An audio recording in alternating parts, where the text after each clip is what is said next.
Welcome back mga guys. For today's video po natin, ito po no, mag-repair po tayo ng DVD Platinum. Ang issue po niya mga guys, ay po siyang mag-read, nagno-notice po siya. So kailangan po natin itong i-repair. Ito po, notice po siya. Ayaw po siyang umikot. Ito po guys, ay ipe-press ko lang po sa inyo para magkaroon kayo ng konting idea kung paano po mag-repair ng DVD pag siya po ay nagno-notice. Tanggalin po natin muna yung bala. Isa-isayin po natin yan. Yan po guys. Close po muna natin.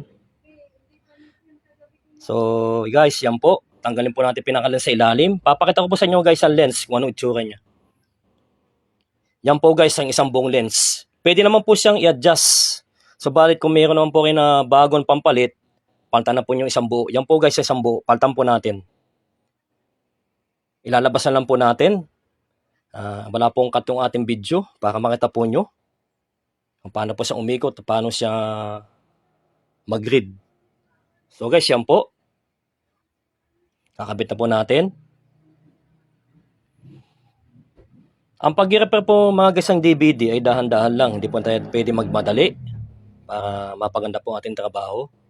Dahan-dahan lang po ang pagkilos. Very sensitive po kasi yung lens niyan, tsaka yung kanyang ribbon. So guys, yan po. Lagyan po natin ang pinang-ibabaw niya para siya umikot.